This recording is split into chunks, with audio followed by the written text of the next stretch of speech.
It's time to elevate your everyday moments like a pro with Vivo V30 series. Pre-book now. உங்க குழந்தைகளோட concentration, memory, creativity, communication skills, confidence இது எல்லாமே develop ஆகணுமா? அதுக்கு right place Braino Brain. நானும் கார்த்திகும் ஒரு office விஷயமா போயிட்டு ரிட்டர்ன் வந்துட்டு இருக்கும்போது இன்னொரு டூ வீலர் வந்து எங்களை இடிச்சிட்டாங்க. ஸோ இடிச்சு கீழே விழுந்ததில் வந்து அவங்களுக்கு பிரெயினில் வந்து இன்டர்னல் பிரெயின் இன்ஜுரி அப்படின்ற மாதிரி வந்து டாக்டர்ஸ் வந்து சொல்லிட்டு ட்ரீட்மெண்ட்டு இப்போது 3 வருஷத்தில் வந்து ஒரு 2 கோடிக்கு மேலே இது வரைக்கும் செலவாயிருக்கு அவங்களுக்கு ட்ரீட்மெண்ட்காக. இன்னும் ரெக்கவரிக்கு வந்துட்டு எவ்வளோ நாள் ஆகும் அப்படின்றது நம்மளால் எக்ஸ்பெக்ட் பண்ண முடியாது.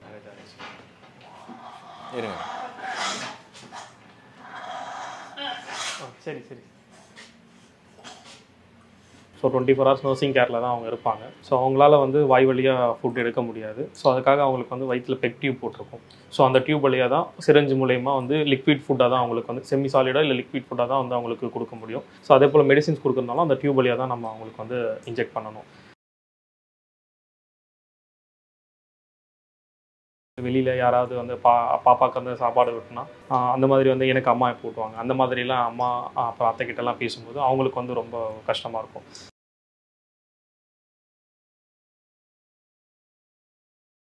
குழந்தை வந்து அந்த தாய்ப்பாலுக்கு ஏங்குனது என் கண்ணால் நான் பார்த்துருக்கேன். அவர் வந்துட்டு கார்த்திகா கூட ஹாஸ்பிட்டலில் இருந்தார். நான் குழந்தை கூட இருந்தேன். நைட்டில் அந்த குழந்தை கிட்டத்தட்ட 1 மாதம் ஆச்சு சார். அந்த குழந்தை அந்த தாய்ப்பால் கஷ்டத்துலேருந்து அது மீண்டு வெளில வர 1 மாதம் ஆச்சு. இப்படி படுத்துருக்கிறது உண்மையிலே என்னால் மனசு எனக்கு தாங்கலை சார். என்ன பண்ணுறதுன்னு தெரியல. கடவுள் வந்து ஏன் இவ்வளோ கஷ்டத்தை அவளுக்கு கொடுத்துருக்குறாரு? நல்ல பொண்ணுக்கு கடவுள் ஏன் இவ்வளோ கஷ்டத்தை கொடுக்குறாரு? இன்னுமே எனக்கு அது புரியல. எனக்கும் ரொம்ப ஆசை சார். நீங்கள் கேட்குற மாதிரி அவள் வாய் வழியாக சாப்பிட்ணும், அவள் பழைய மாதிரி அவள் குரலை கேட்கணும். அவள் குரலே மறந்துட்டேன் சார்.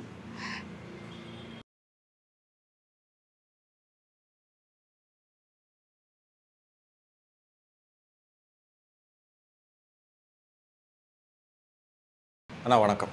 வணக்கம். என் பேர் கோபிநாத். எனக்கு சொந்த ஊர் வந்தவாசி பக்கத்தில் ஒரு கிராமம். எனக்கு கல்யாணம் ஆகிட்டு இப்போ வந்து ஒரு 4.5 வருஷம் ஆகுது.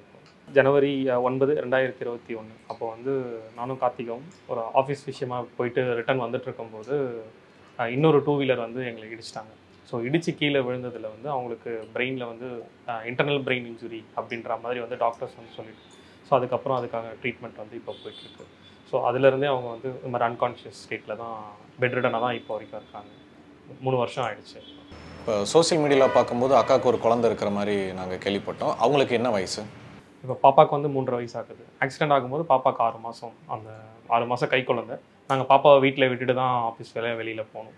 ஸோ போயிட்டு ரிட்டன் வரும்போது தான் நான் சொன்ன மாதிரி இந்த ஆக்சிடென்ட் எங்களுக்கு நடந்துச்சு. இப்போ இது வரைக்கும் அக்காவுக்கு எவ்வளோ ட்ரீட்மெண்ட் பார்த்துருப்பீங்க? ட்ரீட்மெண்ட்டு இப்போது 3 வருஷத்தில் வந்து ஒரு 2 கோடிக்கு மேலே இது வரைக்கும் செலவாயிருக்கு அவங்களுக்கு ட்ரீட்மெண்ட்காக. இன்னும் ரெக்கவரிக்கு வந்துட்டு எவ்வளோ நாள் ஆகும் அப்படின்றது நம்மளால் எக்ஸ்பெக்ட் பண்ண முடியாது. ஸோ அதனால் இப்படி தான் அப்படின்றது எங்களால் எதுவும் சரியாக சொல்ல. இப்போ அவங்களுடைய உடல்நிலை என்ன கண்டிஷனில் இருக்குன்னு தெரிஞ்சுக்கலாமா? ஆரம்பத்தில் அதாவது வந்து ஆக்சிடென்ட் ஆன ஸ்டேஜிலேருந்து இப்போ பார்க்கும்போது நல்ல இம்ப்ரூவ்மெண்ட் வந்து அவங்கக்கிட்ட இருந்து இருக்குது. ஸோ நாங்கள் இப்போ ஒரு 8 மாதமாக வந்து அவங்கள ரீஹாபிலிட்டேஷன் இன்ஸ்டியூட்டில் நாங்கள் அட்மிட் பண்ணி அவங்களுக்கு ரீஹாப் எக்ஸசைசஸ்லாம் ஸ்டார்ட் பண்ணிகிட்ருக்கோம். ஸோ பண்ணும்போது ஒவ்வொரு சேஞ்சஸாக இப்போ வந்து அவங்களுக்கு நாங்கள் பார்த்துக்கிட்டு இருக்கோம். முதல்ல வந்து ஐ மூமெண்ட் வந்து நல்லா வர ஆரம்பிச்சிது. அதுக்கப்புறம் வந்துட்டு இன்வாலன்ட்ரி மூமெண்ட்ஸ் அவங்களே கை கால் நல்லா அசைக்க ஆரம்பித்தாங்க. அதுக்கப்புறம் இப்போ வந்து சென்சரி மூமெண்ட்ஸ், அதாவது வந்து நம்ம தொட்டால் அந்த தொடுர் உணர்வு வந்து அவங்களுக்கு வந்திருக்கு. ஸோ இந்த மாதிரி ஒவ்வொரு விஷயமா வந்து அவங்களுக்கு இப்போ ரீகெயின் ஆகிட்டுருக்கு. அதுவும் இல்லாமல் சுற்றி நடக்கிறது என்னன்றது அவங்களுக்கு இப்போ வந்து நல்லா தெரியுது. அவங்களால வந்து இப்போ ரெஸ்பாண்ட் பண்ண முடியல. அது மட்டும்தான் இப்போ அவங்களுக்கு இருக்குது. இப்போ 3 வருஷமாக பெட்டில் தான் இருக்கிறாங்க. பெட்டில் இருந்துக்கிட்டே ட்ரீட்மெண்ட் எடுக்கிறாங்க அப்படின்னா அவங்க சாப்பிட்றதுக்கு, யூரின் போகிறதுக்கு, மோஷன் போகிறதுக்கு, ஸோ இந்த மாதிரியான விஷயங்கள்லாம் அவங்களுக்கு யார் பண்ணுறா? அதுக்கு வந்து நாங்கள் ஒரு நர்சிங் கேர், அது ஒரு நர்ஸ் வந்து அப்பாயின்ட் பண்ணியிருக்கோம். ஸோ 24 hours நர்சிங் கேரில் தான் அவங்க இருப்பாங்க. கூட வந்துட்டு அம்மா அப்புறம் அத்தை எல்லாருமே வந்து சப்போர்ட்டுக்கு இருப்பாங்க. ஸோ அவங்களால வந்து வாய் வழியாக ஃபுட் எடுக்க முடியாது. ஸோ அதுக்காக அவங்களுக்கு வந்து வயிற்றில் பெக் டியூப் போட்டிருக்கும். ஸோ அந்த டியூப் வழியாக தான் சிரஞ்சு மூலயமா வந்து லிக்விட் ஃபுட்டாக தான் அவங்களுக்கு வந்து செமி சாலிடாக இல்லை லிக்விட் ஃபுட்டாக தான் வந்து அவங்களுக்கு கொடுக்க முடியும். ஸோ அதே போல் மெடிசின்ஸ் கொடுக்குறதுனாலும் அந்த டியூப் வழியாக தான் நம்ம அவங்களுக்கு வந்து இன்ஜெக்ட் பண்ணணும். அதுக்கப்புறம் மற்ற விஷயங்கள் வந்து எல்லாமே டைப்பர் வெட், அந்த பர்சனல் கேர் விஷயங்கள் எல்லாமே அவங்க இருக்கிறவங்க பார்த்துப்பாங்க. இப்போ அக்காவுக்கு ஆக்சிடென்ட் ஆகும்போது பாப்பாவுக்கு 6 மாதம் கை குழந்தையாக இருந்தாங்க அப்படின்னீங்க. இப்போ பாப்பாவுக்கு வந்து 3.5 வயசு ஆகிடுச்சு. அப்போது இத்தனை வருடங்களில் பாப்பா வந்து கேட்டிருப்பாங்களா அம்மா எங்கே அப்படி சொல்ல? அந்த அம்மா பாச போராட்டமே ஒரு பெரிய விஷயமா இருக்கும் உங்களுக்கு. அதெல்லாம் எப்படி நீங்கள் சமாளிச்சிங்க? என்ன பண்ணீங்க? ஆரம்பத்தில் 6 மாதம் கை குழந்தையாக இருக்கும்போது எல்லாரும் வந்து ஒரு விஷயம் ஃபீல் பண்ணாங்க. அதாவது வந்து ஃபீடிங்கில் இருக்கும்போது திரும்ப பாப்பா எப்படி அதிலேருந்து வெளியில் வரும் அந்த மாதிரின்ட்டு. ஸோ அந்த விஷயத்தில் வந்து நாங்கள் வந்து ஒரு கடவுளுக்கு தான் நன்றி சொல்லணும். பாப்பா வந்து அந்த விஷயத்தில் யாருக்கும் வந்து ரொம்ப கஷ்டம் கொடுக்கல, ஈஸியாக அந்த இதுக்கு அடாப்ட் ஆகிட்டாங்க. ஸோ அம்மா அத்தை அந்த மாதிரி எல்லாருமே வந்து பார்த்துக்கும்போது அவங்க வந்து அதில் அந்த கொஞ்சம் ஃபீடிங்கில் அது மாறினாங்க. அதுக்கப்புறம் ஒரு 1.5 வயசுக்கு அப்புறம் நல்லா பேச ஆரம்பிச்சிட்டாங்க, நல்லா தெரிய ஆரம்பிச்சிருச்சு. அப்போ வந்து வெளியில் யாராவது வந்து பாப்பாவுக்கு வந்து சாப்பாடு விட்டுனா அந்த மாதிரி வந்து எனக்கு அம்மா போட்டுவாங்க. அந்த மாதிரிலாம் அம்மா அப்புறம் அத்தைக்கிட்டலாம் பேசும்போது அவங்களுக்கு வந்து ரொம்ப கஷ்டமாக இருக்கும். ஸோ அதுக்கப்புறம் இன்னும் கொஞ்ச நாளில் வந்துச்சு, பாப்பாவுக்கே வந்து தெரியுது இப்போ அம்மாவுக்கு வந்து உடம்பு சரியில்லை. அம்மா வந்து எங்கன்னு கேட்டால் அது மாதிரி வந்து அம்மாவுக்கு வந்து எக்ஸசைஸ் பண்ண ஃபிசியோ சென்டருக்கு போயிருக்காங்க. ஸோ இப்படி தான் அம்மாவுக்கு எக்ஸசைஸ் பண்ணுவாங்க அப்படின்னு சொல்லிட்டு பாப்பாவே அதை தெரிஞ்சுட்டு பாப்பா இப்போ அடாப்ட் பண்ணிட்டாங்க இந்த விஷயத்துக்கு. ஓகே. ஆக்சிடென்ட் ஆகிறதுக்கு முன்னாடி கார்த்தியா அவங்க வந்து உங்களுக்கு எப்படிப்பட்ட ஒரு மனைவியாக இருந்தாங்க? அது வந்து ஈஸியாக இவ்வளோன்னு சொல்லிட முடியாது. ஸோ எங்களுடைய இது வந்து ஒரு நல்ல அண்டர்ஸ்டாண்டிங்கில் எல்லாமே ஸ்டார்ட் ஆச்சு. அதாவது வந்து வெறும் அந்த பாண்டிங் வந்து என்னோட மட்டும் கிடையாது, என்னை சுற்றி இருக்கிறவங்க எல்லாருக்கிட்டையுமே அந்த பாண்டிங் இருந்துச்சு. அதாவது வந்து ஒரு லைஃப் வந்துட்டு இப்படி தான் இருக்கணும் அப்படின்னு சொல்லி ஒரு சில கற்பனையில் இருப்பாங்க. அந்த கற்பனை வந்து எல்லாமே எனக்கு நிஜமாக இருந்துச்சு. நான் அவ்வளோ சந்தோஷத்தோடு தான் நாங்கள் எங்கள் லைஃப் எல்லாமே ஸ்டார்ட் பண்ணோம். ஸோ அதனால் வந்து இவ்வளோ ஒரு சின்ன இதில் வந்து அது வந்து நான் சுருக்கி சொல்ல முடியாது. அது வந்து ரொம்ப அது பெரிய. இப்போ இவ்வளோ பிரச்சனைக்கு காரணம் அந்த ஆக்சிடெண்ட் தான். அதை ஏற்படுத்தினவனை நீங்கள் சும்மா விட்டீங்களா? அவன் எங்கே போனான்? அவனை பிடிக்கலையா நீங்கள்? நாங்கள் அதான் இடித்து கீழே விழுந்தவொடனே கார்த்திகா வந்து கொஞ்சம் மயக்க நிலைக்கு போயிட்டாங்க. நான் எழுந்து ஓடி வந்து நான் கார்த்திகாவை தூக்கி பார்த்துட்டோன்னே அங்கே வந்து என்னாச்சுன்னா, பக்கத்தில் வந்து அது ஜிஎஸ்டி ரோடுன்றதுனால ஒரு கார் டிரைவர் வந்து பின்னாடி வந்து நிறுத்திட்டு, நீங்கள் ஆம்புலன்ஸ்க்குலாம் வெயிட் பண்ணாதீங்க, பக்கத்தில் தான் ஹாஸ்பிட்டல், வாங்க நாங்கள் கூப்பிட்டு போகலான்னு சொல்லிட்டு அவங்க உடனே காரில் ஏற்றிட்டு கூப்பிட்டு வந்துட்டாங்க. ஸோ அப்போ அங்கே இருக்கிறவங்க வந்து அவனும் ஹாஸ்பிட்டலுக்கு வந்தான், இடித்தவன் ஹாஸ்பிட்டலுக்கு வந்தான்னு சொன்னாங்க. இங்கே வந்தோடனே டாக்டர் வந்து ரிசீவ் பண்ணிவிட்டு கார்த்திகா வந்து கொஞ்சம் கிரிட்டிக்கல் கண்டிஷனில் இருக்காங்க, இனிஷியலாக அவங்களுக்கு வைட்டல்ஸ்லாம் ரொம்ப லோவாக இருக்குது அந்த மாதிரி சொன்னோடனே ஆக்சுவலாக பயந்துட்டு அப்படியே அங்கேருந்து ஓடிட்டாங்க. அவங்கள எதுவும் ட்ராக் பண்ண முடியல, ஆக்சிடென்ட் பண்ணவே எஸ்கேப் ஆகிட்டான், ஓடிட்டாங்க, ட்ராக் பண்ண முடியல. ஸோ அதுவும் இல்லாமல் அங்கே வந்து சிசிடிவி ஏரியா அந்த மாதிரி எதுவும் வந்து ஜிஎஸ்டி ரோடுன்றதுனால ட்ராக் இல்லாததுனால போலீஸ் சைட்லேயும் வந்து எதுவுமே பண்ண முடியல. இப்போ கார்த்தியா அவங்களுக்கு வந்து ட்ரீட்மெண்ட் வந்து என்ன ஸ்டேஜில் இருக்குது? இவங்க எப்போ சரியாவாங்க? டாக்டர் என்ன சொன்னாங்களா? அதாவது வந்து ஆரம்பத்தில் டாக்டர் வந்து சொன்ன ஒரே வார்த்தை தான், இன்றைக்கி நம்ம ஒரு சேஞ்ச் பார்த்துட்டு நாளைக்கு ஏதாவது கொஞ்சம் வித்தியாசமாக பார்த்தோன்னா அதுதான் அவங்களோட இம்ப்ரூவ்மெண்ட், இப்படி தான் இருக்கும். ஏன்னா இந்த மாதிரி ஒரு மெட்டபாலிக் பிரச்சனைலாம் வந்துட்டு ஒரு பிரெயினில் வந்துச்சுன்னா ஒரு 10ல் 7 பேருக்கு வந்துட்டு சரியாகாது. ஏஜ் ஃபேக்டர் வந்து இதில் ரொம்ப இம்பார்ட்டன்ட். கார்த்தியா அவங்க வந்து உங்களுக்கு எப்படிப்பட்ட ஒரு மருமகமா? அவள் எப்படி பார்த்தீங்கன்னாக்கா எங்களை மட்டும் இல்லாமல் எங்கள் சொந்தக்காரங்களையும் சேர்த்து அவள் பார்த்தவ அந்த மாதிரி ஒரு நல்ல குணவதியான ஒரு பொண்ணு. இப்படி ஒரு மருமக வந்து இப்படி படுத்துருக்கிறது உண்மையிலே என்னால் மனசு எனக்கு தாங்கலை சார், என்ன பண்ணுறதுன்னு தெரியல. கடவுள் வந்து ஏன் இவ்வளோ கஷ்டத்தை அவளுக்கு கொடுத்துருக்கிறாரு, நல்ல பொண்ணுக்கு கடவுள் ஏன் இவ்வளோ கஷ்டத்தை கொடுக்குறாரு? அவங்கள நீங்கள் எப்படி பார்த்துக்கிறீங்க? இங்கே உங்களுடைய வேலைகள்லாம் என்ன? நர்சிங் வச்சுருக்கோம் சார் நம்ம இங்கே. அவங்களுக்கு வந்து கூட நம்ம ஒரு அட்டெண்டர் நம்ம கூட இருக்கணும். இப்போ அவங்களுக்கு வந்துட்டு கேர் கொடுக்கணுன்னா இப்போ உடம்பு துடைக்கணும், இப்போ டைப்பர் சேஞ்ச் பண்ணணும், இந்த மாதிரி சில விஷயங்கள் பர்சனல் விஷயங்களாக இருந்ததுன்னா கூட நான் கொஞ்சம் அவங்களுக்கு ஹெல்ப் பண்ணணும். ஏன்னா அவங்கள திருப்பி படுக்க வைக்கிறப்போ ஒருத்தர் பிடிக்கணும். ஏன்னா அவங்களால திரும்பி படுக்க முடியாது. நம்ம பிடிச்சிக்கிட்டோம்னா அவங்க எல்லாமே செய்வாங்க, நம்ம அந்த இது பண்ணணும். அதுக்கப்புறம் அவங்களுக்கு என்ன மெடிசன் எப்படி கொடுக்குறாங்க அந்த அவங்க மெடிக்கலாக அவங்க பார்த்துப்பாங்க. மற்றபடி மேலே என்ன அவங்களுக்கு என்னென்ன தேவை, இந்த ஃபீட் ரெடி பண்ணி கொடுக்குறது, இந்த ட்ரெஸ்ஸு ரெடி இது பண்ணி கொடுக்குறது, இந்த மாதிரி வேலைகள்லாம் வந்துட்டு இங்கே அதுதான் சார் என்னுடைய வேலை நான் இங்கே பண்ணுறது. அப்புறம் அவங்க என்ன பண்ணுறாங்க, நம்ம ஒருத்தரை நம்பி தனியாக விட முடியாது இல்லைங்களா, அதுக்காக மெயினாக நாங்கள் வந்துட்டு இங்கே ஒரு ஆள் இருக்கோம் சார். உங்களுடைய பேத்தி 6 மாதம் கை குழந்தையாக இருக்கும் போதே உங்களுக்கு ஆக்சிடென்ட் ஆகிருக்கு, இப்போ வரைக்கும் ட்ரீட்மெண்ட் போயிட்டுருக்கு. அப்போது உங்களுடைய மனநிலைமை எப்படி இருந்துச்சு ஆரம்பத்துலேருந்து இப்போ வரைக்கும்? ரொம்ப கஷ்டம் சார். குழந்தை வந்து அந்த தாய்ப்பாலுக்கு ஏங்குனதை என் கண்ணால் நான் பார்த்துருக்கேன். அவர் வந்துட்டு கார்த்திகா கூட ஹாஸ்பிட்டலில் இருந்தார், நான் குழந்தை கூட இருந்தேன். நைட்டில் அந்த குழந்தை கிட்டத்தட்ட 1 மாதம் ஆச்சு சார். அந்த குழந்தை அந்த தாய்ப்பால் கஷ்டத்துலேருந்து அது மீண்டு வெளில வர 1 மாதம் ஆச்சு. அந்த ரப்பர் பிடிச்சி பால் குடிக்காது குழந்தை. நைட்டெல்லாம் அது ஸ்பூனில் கொடுத்தாலும் குடிக்காது. ஆனால் 1 மாதம் அழுது கடவுள் அந்த மன வலிமை குழந்தைக்கு கொடுத்துட்டார். இதுக்கப்புறம் அம்மா வந்து உடம்பு முடியாமல் இருக்கிறாங்கன்னு அதுக்கு தெரிஞ்சிச்சு எனக்கு தெரியல. அப்படியே கொஞ்சம் கொஞ்சமாக அவங்க ரெடி ஆகிட்டாங்க. இப்போ என்னதான் குழந்தை வந்து தாய்ப்பாலை மறந்து புட்டிப்பால் குடிச்சு அப்படி வளர்ந்தாலுமே அம்மா கையில் சாப்பிடணுன்ற ஒரு ஆசை வந்து சார். அது நிறைய குழந்தை ஃபஸ்ட்டெல்லாம் அவங்களுக்கு வந்து சின்ன குழந்தையா இருக்க சொல்ல அவங்களுக்கு தெரியல சார். 6 மாதத்து குழந்தைக்கெல்லாம் அவங்களுக்கு அந்தளவுக்கு பெருசாக தெரியல. ஒரு கொஞ்சம் வளர வளர வந்துட்டு பார்த்தீங்கன்னா இப்போ பக்கத்துலேயே எதிரிலேயே ஏதாச்சும் குழந்தைங்களுக்கு ஊட்டினாலோ இல்லை நம்ம சொந்தக்கார வீட்டுங்களுக்கு குழந்தைய தூக்கிட்டு போகிறப்போ அவங்க அம்மா வந்து மடியில் உட்கார வைக்கிறப்போ என்கிட்ட கேட்பாங்க, ஐயா நம்ம அம்மா கிட்ட போயிட்டு நான் அம்மா மடியில் உட்காந்துக்கிட்டோமா, அம்மா எனக்கு தோசை ஊட்டுவாங்களேன்னு. இப்போ அவங்களே என்ன சொல்லிக்கிறாங்க, எனக்கு அம்மா தோசை ஊட்டினாங்க, எங்கள் அம்மா என்கிட்ட பேசுனாங்கன்னா அவங்களுக்கு அவங்களே சொல்லி சமாதானப்படுத்துக்கிற மாதிரி இருக்கும் சார். அதை பார்க்குறப்போ கடவுள் எதுக்கு எனக்கு இப்படி ஒரு கஷ்டத்தை கொடுத்துருக்காரு தெரியல சார். இப்போ உங்களுக்கு ட்ரீட்மெண்ட் என்ன ஸ்டேஜில் இருக்குது? இன்னும் என்ன மாதிரியான ட்ரீட்மெண்ட்லாம் கொடுத்துட்ருக்குறாங்க? தெரப்பி இவங்களுக்கு மஸ்ட்டுன்னு சொல்லியிருக்காங்க சார். ஆரம்பத்திலே வந்துட்டு இவங்க அடிப்பட்ட ஸ்டேஜில் வந்துட்டு இந்த மாதிரி தெரப்பி இருந்தது எங்களுக்கு தெரியல. ஆனால் அப்போ வந்து கோவிட் சமயன்றதுனால கார்த்திகா வெளிலலாம் கூட்டம் ட்ரெக்காஸ்டமி போட்டிருக்கிறதுனால ரொம்ப அவங்களுக்கு வந்து ஹைஜெனிக்காக இருக்கணும், யாரும் உள்ளே வரக்கூடாது, யாரும் வெளியில் போகக்கூடாது, அந்த மாதிரி ஒரு இதில் தான் இருந்துச்சு. ஹாஸ்பிட்டலுக்குமே வந்துட்டு நாங்கள் டாக்டர் வர சொல்லி ஏதாச்சும் ரிவ்யூவோ இல்லாட்டி ஏதாவது அவங்களுக்கு இன்ஃபெக்ஷன் ஏதாவது சொன்னாலுமே இந்த சமயத்தில் நீங்கள் வரலாம் வரக்கூடாதுன்னு எங்களுக்கு டாக்டர் சொன்னால் தான் நாங்கள் ஹாஸ்பிட்டலுக்கு கூட்டோம். அப்படி ஒரு சூழ்நிலை வந்துட்டு இவங்களை வெளியில் இந்த மாதிரி கூட்டு வந்து ஒரு ட்ரீட்மெண்ட் கொடுக்குற சூழ்நிலைங்க சார். ஒருவேளை அப்படி இருந்திருந்தால் இந்நேரம் கார்த்திகா சரியாக எழுந்து நடந்திருக்கலாம் சார். ஒரு விஷயம் ஓப்பனாக கேட்குறேன், கோச்சிக்காதீங்க. இப்போ இந்த நிலமையில நான் பார்த்த வரைக்கும் புது ஒரு மாமியார் இருந்தாங்கன்னா, என் பிள்ளை எப்படிப்பட்ட ஒரு பொண்ணை கல்யாணம் பண்ணிக்க நினச்சேன், இந்த பொண்ணு வந்த உடனே இந்த மாதிரி உடம்பெல்லாம் படுத்துக்குச்சே, இதுக்கு தான் நான் அவ்வளோ கஷ்டப்பட்டு என் பிள்ளைய வளர்த்தேன் அப்படின்னு மனசுக்குள்ளே ஒரு தாயாக அவங்களுக்கு 1000 குமுறல்கள் இருக்கும்ல. அந்த மாதிரிலாம் நிறைய பேர் உங்கள்கிட்டயே வந்து கேட்டிருப்பாங்க, என்னம்மா அவங்க பையனை கல்யாணம் பண்ணி வச்சிங்க இப்படி ஆகிப்போச்சு அப்படின்னு கேட்டிருக்காங்க சார். அந்த சூழ்நிலை பார்த்தீங்கன்னா இப்போ நான் வந்து தாயான்றதை விட அவள் ஒரு பொண்ணு நாங்கள் ஒரு பொண்ணு சார். இப்போ என் பிள்ளைக்கு இப்படி ஒரு சூழ்நிலை நடந்திருந்தா அப்போ அவங்க வீட்டில் அந்த மாதிரி நினச்சிருப்பாங்களா, நம்ம கல்யாணம் பண்ணி வச்ச உடனே இந்த மாதிரி ஆயிடுச்சுன்னு சொல்லிட்டு. ஏன்னா குடும்பம்னா வந்து சந்தோஷமாக இருக்கணும், கஷ்டம் வந்தாலும் அது சேர்ந்து பார்க்குறது தான் சார் குடும்பம். இதை விட்டுட்டு போயிட்டு நான் இன்னொரு கல்யாணம் பண்ணி வச்சுட்டோம் இன்னொரு இது பண்ணுறது அது குடும்பத்துக்கு அழகு இல்லைங்க சார். அவள் சரியாயிடுவா, அவள் சரியாகிறதுக்கு தான் இந்த 3 வருஷமாக ஒரு கஷ்டமாக அவள் அனுபவிக்கல. ட்ரெக்காஸ்டமின்றது வந்து எங்களுக்கு வந்து எதுவுமே நாங்களாம் வந்து சாதாரண குடும்பத்தை சேர்ந்தோம் சார். ட்ரெக்காஸ்டமினால எங்களுக்கு என்னன்னு தெரியாது, அதை போட்டுட்டாங்க. பெக்டிவ்ல எங்களுக்கு என்னன்னு தெரியாது. ஆனால் அந்த கஷ்டத்தெல்லாம் நாங்கள் நேரடியாக பார்க்குறோம்.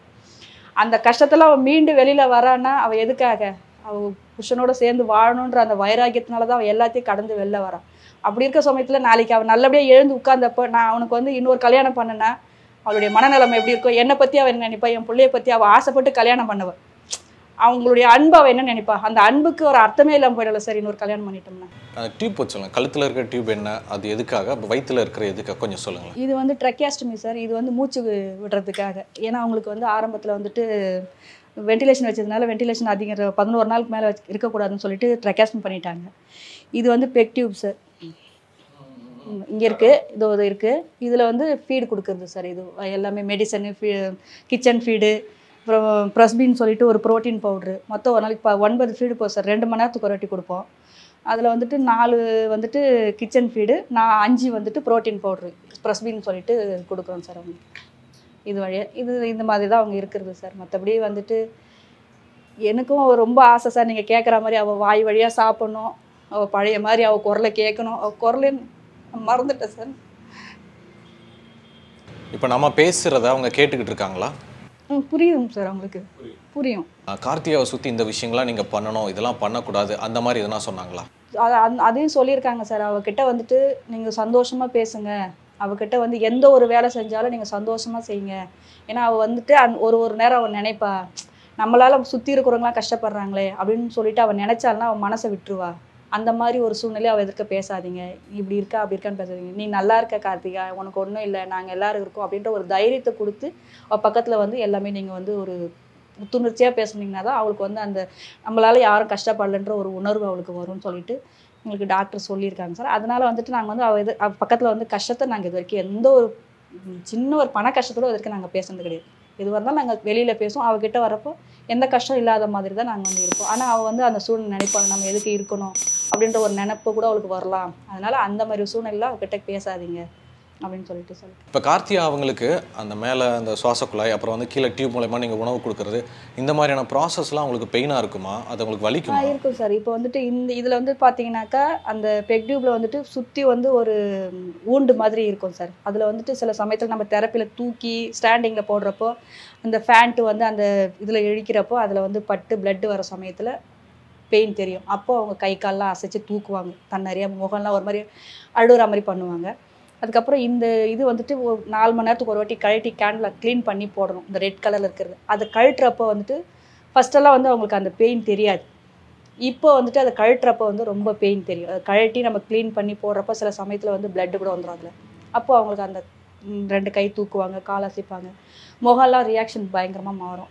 ஆனால் பார்த்தீங்கன்னாக்கா அது வந்து ஒரு நல்ல இம்ப்ரூவ்மெண்ட்டுன்னு சொல்லிட்டு எங்களுக்கு டாக்டர் சொல்லியிருக்காங்க. ஏன்னா ஃபஸ்ட்டு வந்து அவங்களுக்கு வலியெல்லாம் எதுவுமே தெரியாமல் இருந்ததுனால இப்போ ஒவ்வொரு இடமும் அவங்களுக்கு வந்து அந்த வலி தெரியுது. இது நமக்கு ஒரு நல்ல இம்ப்ரூவ்மெண்ட். இதனால நீங்கள் வந்து கஷ்டப்படாதீங்க. இஎன்டியே வந்துட்டு ரொம்ப நல்லா இருக்குது அவங்களுக்கு, முன்னைக்கும் இப்போ நல்லாவே இருக்குது அவங்களுக்கு. அதனால் இது ஒரு நல்ல இம்ப்ரூவ்மெண்ட்டு தான் சார் எங்களுக்கு சொல்லியிருக்காங்க. 3 வருஷம் ட்ரீட்மெண்ட் அப்படிங்கும்போது ரொம்ப பெரிய லாங் டேர்ம். அதுக்கு எவ்வளோ செலவு பண்ணியிருப்பீங்க? 2 கோடிக்கு மேலே இருக்கும் சார்.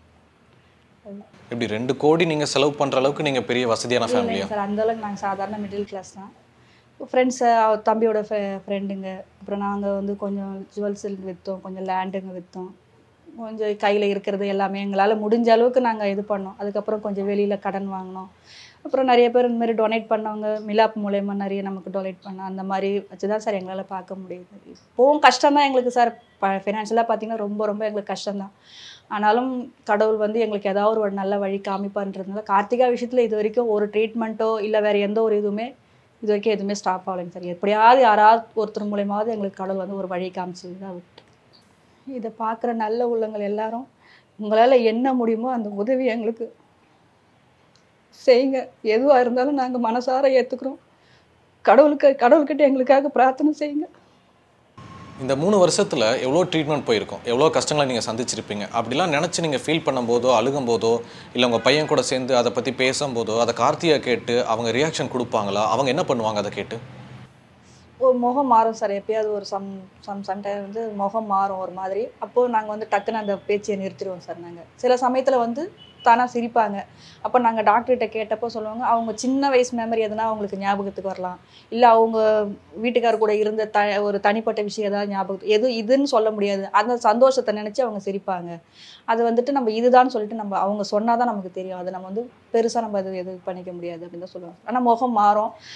இந்த சைடு மட்டும் தண்ணி வரும் சார். ரொம்ப எமோஷ்னலானாக்கா தண்ணி 2 கண்ணில் தண்ணி வரும். நம்ம ஏதாச்சும் கொஞ்சம் கஷ்டமாக பேசணும்னா அதை டாக்டர் வந்து ரொம்ப எமோஷ்னல் ஆக்கிடாதீங்க, அந்த மாதிரி பண்ணாக்கா அவங்களுக்கு மறுபடியும் அந்த சீசர் வரதுக்கு வாய்ப்பு இருக்குது. அதனால ரொம்ப எமோஷ்னலாக பேசிக்காதீங்க, ரொம்ப சந்தோஷமாக அவங்க இருந்துக்காதீங்க, ரொம்ப எமோஷ்னலாக பேசிக்காதீங்க. நார்மலாக அவங்கக்கிட்ட நீங்கள் எப்படி ஒரு வீட்டில் இருப்பீங்களோ அந்த மாதிரி பேசி அவங்கக்கிட்ட கொண்டு வாங்க அப்படின்னு சொல்லி சொல்லுவாங்க.